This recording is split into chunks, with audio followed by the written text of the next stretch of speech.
vamos clarear a nossa mente e serenar os nossos corações, para que nós possamos levar o nosso pensamento ao alto, para que nós possamos ter a facilidade de ter Jesus presente na nossa mente. E assim, Jesus, eu agradeço essa oportunidade de mais um aprendizado nessa sexta-feira de hoje, a palestra que vem de encontro conosco, com tudo aquilo que nós precisamos. E assim, Jesus, eu agradeço. Muito obrigado, Pai. Obrigado, Mestre Jesus, por nos ter dado essa força, essa coragem, essa imensa oportunidade de estar hoje aqui reunido, junto com vários irmãos, cada um nos seus lares, cada um levando o pensamento a Deus, a Jesus, para que nós possamos, Jesus, aprender e entender cada vez mais o significado da doutrina espírita. E assim, Jesus, eu agradeço por essa oportunidade mais uma vez. Muito obrigado, Pai. Obrigado, Mestre Jesus. E para iniciar, Jesus, a palestra de hoje, oremos aquela prece que o Senhor sempre nos ensinou. Pai nosso que estais no céu, santificado venha a nós o teu reino, seja feita a tua vontade, assim na terra como nos céus. O pão nosso de cada dia nos dai hoje, perdoe, Pai, as nossas ofensas, assim como nós podemos perdoar todos aqueles que nos têm ofendido. E não deixeis entregue em tentação, mas livre, Senhor, de todos os maus, e que assim seja. Assim seja. No dia de hoje, nós vamos analisar um artigo que saiu no Reformador de setembro de 2015. E é uma passagem do Evangelho de Lucas, capítulo 7, versículo 47 e 48, que diz assim: Eis te declaro que muitos pecados lhe são perdoados, pois que ela muito amou. Aquele a quem menos se perdoa, menos ama. E disse a mulher: teus pecados te são perdoados. Então, essa belíssima passagem, registrada no Evangelho de Lucas, ela nos conta sobre a ida de Jesus à casa de Simão, o fariseu. E quando uma mulher da cidade, considerada de má vida, ela veio até aquela casa, levando um vaso de alabastro cheio de bálsamo. Sem se preocupar em se sentir humilhada, uma vez tocada de grande mágoa pelos seus erros, ela passou a enxugar os pés de Jesus, que ela havia coberto de lágrimas, e os perfumou como a querer agradecer ao mestre a possibilidade de que lhe dera a ela de renunciar ao passado. Aquele passado que estava envolto em tantos erros e desequilíbrios de ordem moral. Essa mulher tratava-se de Maria Madalena, que antes de conhecer Jesus, ela era uma mulher de costumes livres, uma mulher de má vida, vaidosa da sua beleza física, mas ela não hesitou em reconhecer o desgosto profundo que lhe causavam suas faltas, porque ela teve um arrependimento sincero, possuída como ela foi, porque a sua fé era imensa, a sua esperança também, diante daquele a quem ela se ajoelhava. Então, ela tinha uma vida, mas ela se arrependeu, ela teve um arrependimento sincero, ela reconheceu os seus erros, e aquele momento que ela estava fazendo era por gratidão, era por reconhecer a imensa gratidão que ela tinha diante de Jesus por tê-lo conhecido e reconhecido os seus erros. Madalena, ela obteve o perdão de suas culpas, não por ela ter banhado os pés de Jesus com lágrimas e aromas diversos, mas porque ela possuía, embora ela tivesse um comportamento dissoluto, um comportamento errado, ela tinha um coração compassível, um coração caridoso, que era sensível ao sofrimento dos seus semelhantes e se compadecia muito de todos os miseráveis que lhe batiam à porta e os atendia com compaixão e com devotamento. A fé que Jesus inspirou em Maria Madalena foi o que lhe abriu os olhos, fazendo com que ela renunciasse aos gozos da terra e o seguisse imediatamente naquela alta missão de regeneração e redenção. Então, ela conheceu Jesus, ela se apaixonou pela doutrina que Jesus ensinava, pelos ensinamentos que ele ministrava. Então, ela se arrependeu muito dos erros que ela praticava.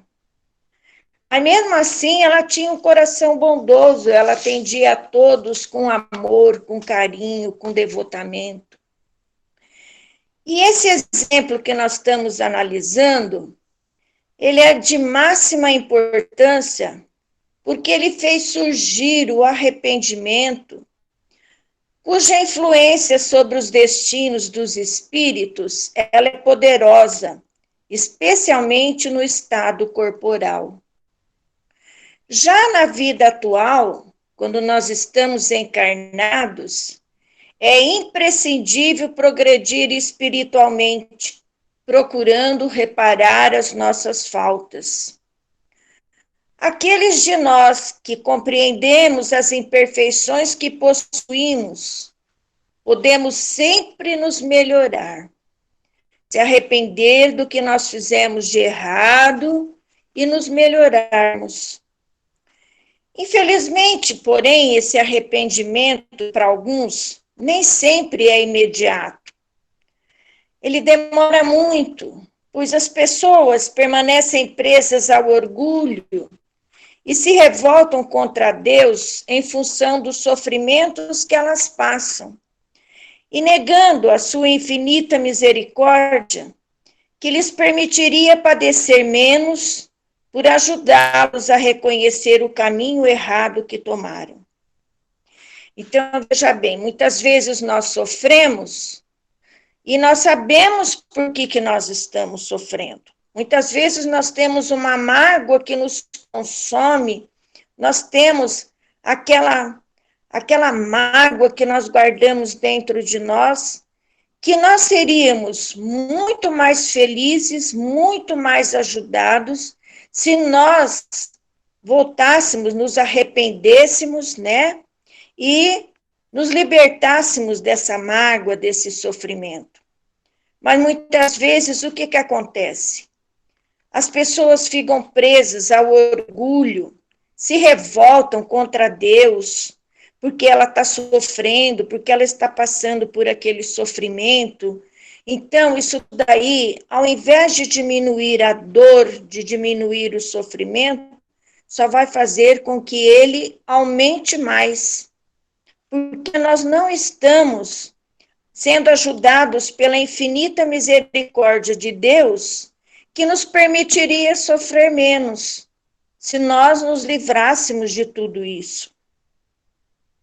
Kardec, ao analisar a situação de certos espíritos inferiores, ele afirma que não se deve perder de vista que o espírito não se transforma de repente, subitamente, após a morte do corpo. Se esse espírito viveu uma vida condenável, é porque ele era imperfeito. E a morte não o torna imediatamente perfeito. Então, ele pode persistir nos seus erros, nas suas falsas opiniões, em seus preconceitos, até que ele se haja esclarecido pelo estudo, pela reflexão e pelo sofrimento. Não é porque morreu que acabou tudo. Não. Ninguém se torna santo, ninguém se torna anjo simplesmente porque desencarnou. O espírito continua da mesma forma, imperfeito como ele era. Ele não muda de repente num passe de mágica. Então, ele vai ter que estudar, ele vai ter que refletir, ele vai ter que sofrer para poder mudar a situação que ele era, como imperfeito. A nossa situação aqui no mundo espiritual é exatamente aquela que nós vivenciamos na vida corpórea. Na vida espiritual é a mesma coisa. Novas encarnações nos são dadas com maior ou menor proveito de acordo com o nosso livre-arbítrio. Tem aqueles que aproveitam bem as encarnações, tem aqueles que aproveitam mais ou menos e aqueles que não aproveitam nada. Nós vemos aí no nosso dia a dia, nós temos aquele que se esforça, aquele que trilha o caminho do bem, mas em compensação tem aqueles que não estão nem aí. E se nós nos corrigirmos, teremos sempre de recomeçar, continuamente, de forma mais grave e cada vez sendo mais exigido sérios testemunhos que nós teremos que suplantar. Então, nós vamos tendo oportunidade de reencarnar, vamos reencarnando, e cada vez mais nós teremos que passar por situações até que a gente aprenda a lição. E quanto mais nos demorarmos em aceitar as reformas morais inerentes ao nosso aprendizado, no que diz respeito aos nossos defeitos e inutilidades, nós vamos precisar de outras chances a cada reencarnação. E nós vamos passar por intermináveis padecimentos e vamos comprovar a veracidade da frase que diz, não se diz assim? Aquele que muito sofre na terra, muito tinha a expiar. Muitas vezes é o próprio espírito quem escolhe essas provas difíceis, essas provas complicadas, para que ele possa expiar aquele erro, para que ele possa expiar aquela falta que ele reconheceu lá na pátria espiritual. Então, cada vez mais ele vai sofrendo, não aprende a lição, vai sofrendo cada vez mais. Uma outra coisa que nós devemos considerar é que não basta o arrependimento para que as faltas do espírito se apaguem. Ele tem que expiar o seu passado. Então, veja bem, não adianta nada fazer as coisas e depois se arrepender, né? E simplesmente falar, eu estou arrependido do que eu fiz. Não é assim que funciona. O remorso, o arrependimento, ele só vai ter valor se nós atingirmos as fases de expiação e da reparação. O que significa reparar? Reparar é anular o efeito destruindo-lhe a causa. Então, a sábia orientação dada por Allan Kardec nos faz entrever a esperança de que nós podemos nos corrigir das imperfeições que nós possuímos, progredindo a cada conquista obtida. Então, cada conquista é um degrauzinho. Kardec diz o seguinte: a necessidade da reparação é um princípio de rigorosa justiça que se pode considerar verdadeira lei de reabilitação moral dos espíritos. Entretanto, essa doutrina, religião alguma a proclamou. Nenhuma religião proclama que nós temos que reparar os nossos erros. Algumas pessoas também repelem esses ensinamentos porque acham mais cômodo o poder de quitarem-se das más ações por um simples arrependimento que muitas vezes não custa mais do que palavras, ou através de algumas fórmulas, né? Vai lá, reza tantos Pai Nosso, tantas Ave Maria, pronto, você está livre. Contudo, crendo-se assim quites, essas pessoas, se elas acham que elas estão livres, mais tarde elas vão ver que isso não bastava. Não bastava. Nós poderíamos perguntar se esse princípio também não é consagrado pela lei humana e se a justiça divina pode ser inferior à dos homens. Veja bem, a justiça humana passa uma pena, né? O condenado vai lá, cumpre a pena, pronto, ficou livre. Se ele matou alguém, ele fica tantos anos presos. Quando ele sai de lá, ele está livre daquilo? Será? Então, nós vamos ver que não é assim que funciona. Não é desse jeito. Então, essas pessoas que pensam dessa forma, elas têm uma obrigação que todo homem honesto se impõe como dever, segundo o grau das suas forças. O que é certo para mim é certo para o outro. O que está errado para mim está errado para o outro. Por que alguém vai se adiantar, vai fazer o mal e vai se arrepender e simplesmente pronto, acabou? Não, não é assim. O que é sacrificado para um também é sacrificado para o outro. A lei é para todos. Por que uns se acham no direito de malbaratar a vida, de fazer tudo que bem entende, e o outro coitado que leva a vida certinho, reguladinha, cumprindo com seus deveres? Será que está certo isso aí? Nós sabemos que não. Então, essa perspectiva de reparação, ela tem que ser inculcada na crença do povo, na crença das máximas. E quando isso acontecer, será um outro freio aos seus desmandos. Nós saberemos que nós estamos errando, que nós temos que reparar aquilo ali. E se nós tivermos paciência e serenidade para analisar a própria situação, é possível identificarmos os vícios morais de que, porventura, não estejamos completamente libertos.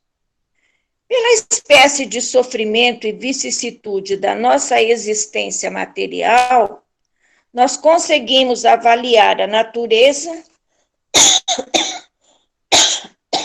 das culpas cometidas no pretérito e das imperfeições que as originaram. Nós sabemos, pela nossa vida, pelo tipo de prova que a gente enfrenta, dá para perceber onde é que nós erramos e onde é que nós temos que nos corrigir. Emmanuel diz que nós estamos sempre no lugar adequado às nossas necessidades de aprimoramento e reajuste que nos caracterizam. Por que será que nós vivemos aqui em Ouro-Oeste e não vivemos em São Paulo? Por que será que nós temos um grupo que participa ali da nossa casa de oração e não participamos de um outro?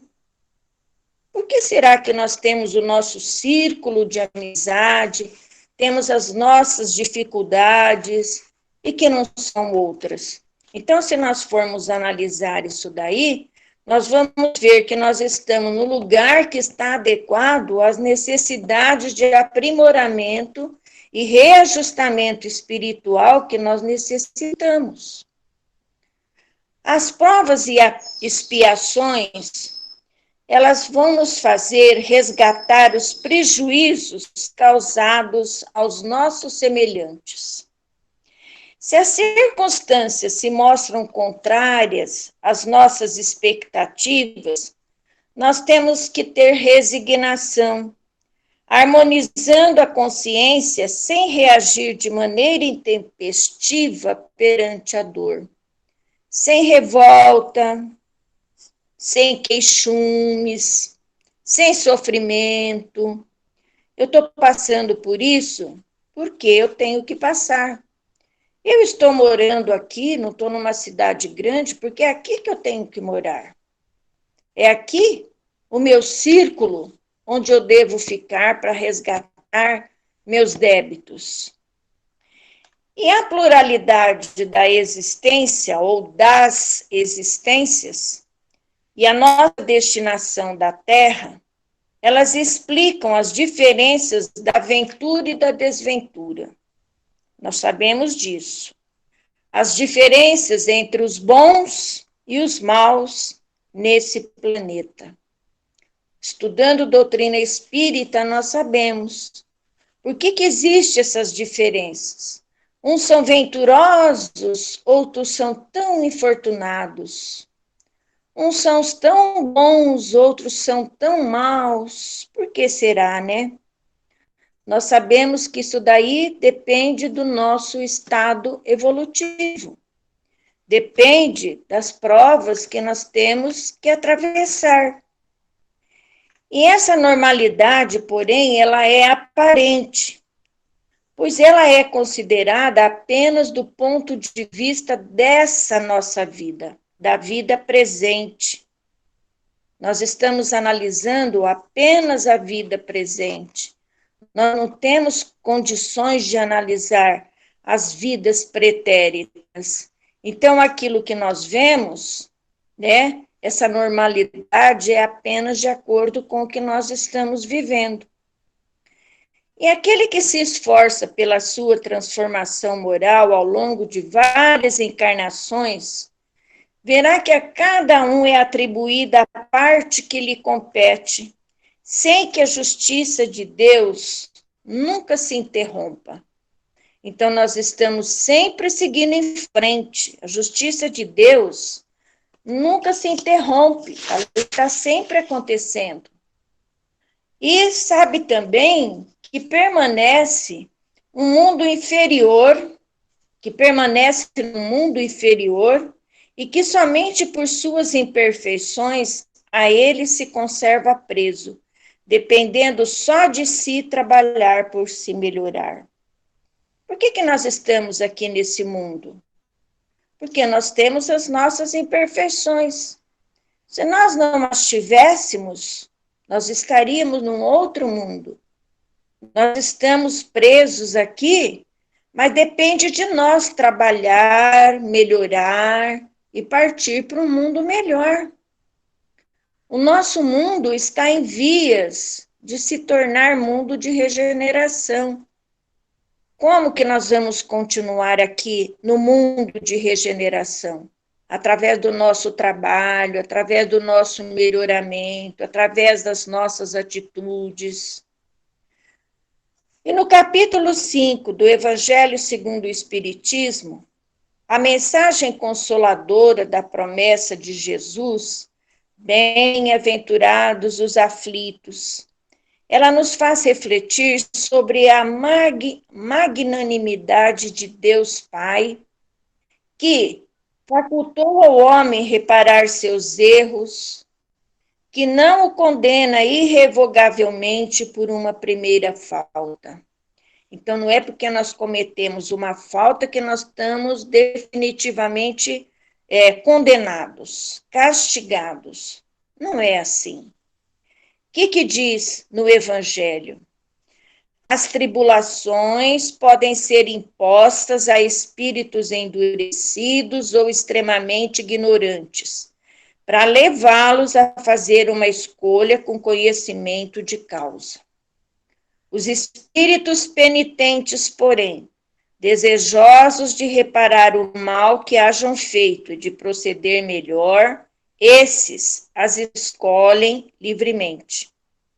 Tal o caso de um que, havendo desempenhado mal sua tarefa, pede que lhe a deixem recomeçar para não perder o fruto do seu trabalho.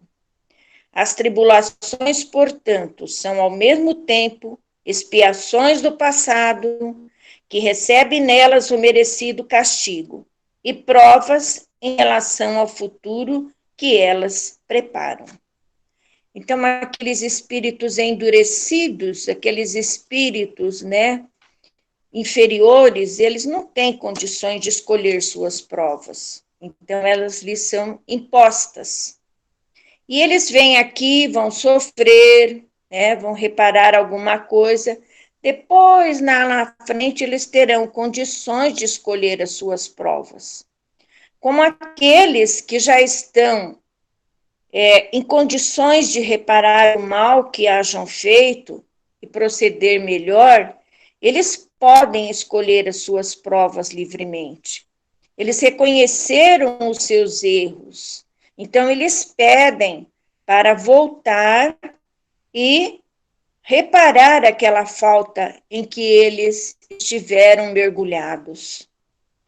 E nesse caso, sendo assim, nós temos as provas e as expiações. Veja bem, as expiações é quando nós pagamos os nossos débitos. Nós estamos ali passando por situações em que nós estamos resgatando o que nós fizemos de errado. E as provas, elas nos abrem o futuro, elas preparam o nosso futuro. Elas vêm, como muitas vezes nós temos para nos preparar para uma coisa melhor. Então, nós não temos que crer que todo sofrimento suportado neste mundo corresponde à existência de uma determinada falta. Muitas vezes, são provas procuradas pelo espírito para concluir a sua depuração e ativar o seu progresso. Então, sendo assim, a expiação ela serve de prova, mas nem sempre a prova é uma expiação. Muitas vezes a prova é para que a pessoa esteja se preparando para uma coisa melhor. Ela está concluindo a depuração dela aqui na Terra. Provas e expiações, no entanto, elas são sempre sinais de relativa inferioridade, porquanto aquilo que é perfeito não precisa ser provado. Se é perfeito, não precisa ser provado. Jesus era perfeito. Ele precisava provar alguma coisa? Não. Jesus não precisava provar nada. Jesus era perfeito. Desse modo, como nós estamos vendo, arrependimento, expiação e reparação são as três condições necessárias para a quitação das dívidas morais, apagando os traços de um erro e as suas consequências. O arrependimento concorre para a melhoria do espírito, porque ele vai sentir o mal que praticou ou de que ele foi voluntariamente a causa. Então vem o arrependimento. Por que eu fiz isso? Eu não devia ter feito isso. Mas, mesmo assim, os amigos espirituais, eles alertam sobre as faltas cometidas. Eles dizem assim: não creiais as resgateis mediante algumas privações pueris, ou distribuindo em esmolas o que possuirdes depois que morrerdes, quando de nada mais precisais. Deus não dá valor a um arrependimento estéril, sempre fácil e que apenas custa o esforço de bater no peito. Então, veja bem, não é fazer enquanto está encarnado, depois morre e pede para distribuir toda a sua fortuna. Não vai adiantar nada. Já não está mais aqui. Não tem como. Não é assim. Porque muitas vezes a perda de um dedo mínimo, quando se esteja prestando um serviço, apaga mais faltas do que o suplício da carne suportado durante anos, com objetivo exclusivamente pessoal. Então, se nós estamos trabalhando, se nós estamos lutando, se nós estamos fazendo bem e perdemos um dedo mínimo, isso daí é um suplício maior, certo? É maior do que aquele suplício da carne, carregar tijolo na cabeça, carregar aquela cruz que muitas vezes não tem utilidade nenhuma, tem apenas um objetivo pessoal. E é só por meio do bem que se repara o mal, e a reparação nenhum mérito apresenta se ela não atinge o homem nem no seu orgulho, nem nos seus interesses materiais. Então, veja bem, a reparação, ela tem que livrar o homem, ela tem que nos livrar do nosso orgulho, reconhecer nossas faltas, se arrepender, se despir de todo o orgulho e reparar essa falta. E nem nos interesses materiais, nós temos que deixar de lado aquele interesse material que nós temos. Então, nós vamos ver que, cometida a falta, surge o arrependimento. Esse arrependimento, ele está prenunciando o perdão e o resgate. Porque não adianta nada ter arrependimento sem perdão e sem resgate. Bom, tendo arrependimento, segue a expiação, que representa aquela firmeza de propósitos de regeneração. E, finalmente, a reparação, que vai demonstrar a conversão definitiva ao bem através de múltiplas encarnações. Então, aquilo que se fez em uma, nós teremos muitas encarnações para passar por essas fases aqui e chegarmos à reparação total. Mas nós temos que ter a certeza de que, se nós nos guiarmos por esse roteiro, nós haveremos de nos libertar das nossas falhas, por menores que elas sejam. E nós vamos cultivar os melhores propósitos de servir ao próximo, na prática da lei cristã de amor, e isso daí é um benefício nosso, para que o nosso aprendizado maior se concretize. Qual é o nosso objetivo maior aqui na Terra? Resgatar os nossos erros, sermos instrumentos, né, na seara do bem, na seara do mestre. Então, uma das coisas que nós temos que fazer é a prática de tudo isso. Como Maria Madalena fez, ela reconheceu seus erros, ela era cheia de erros, mas ela os reconheceu, ela se arrependeu, e ela esteve sempre ao lado daqueles que tinham necessidade. Ela sempre praticou o bem e a caridade. E essa é a nossa finalidade aqui na Terra. Que nós tenhamos forças, que nós tenhamos condições, que nós tenhamos sabedoria para enfrentar tudo isso, principalmente numa fase como essa que nós estamos passando e fazer a nossa parte neste mundo que precisa muito de nós. Que assim seja. Senhor Jesus, Senhor Deus nosso Pai, agradecemos a oportunidade mais uma vez de estarmos aqui, Senhor, nos apropriando dos teus ensinamentos, das tuas palavras, Senhor. E mais do que isso,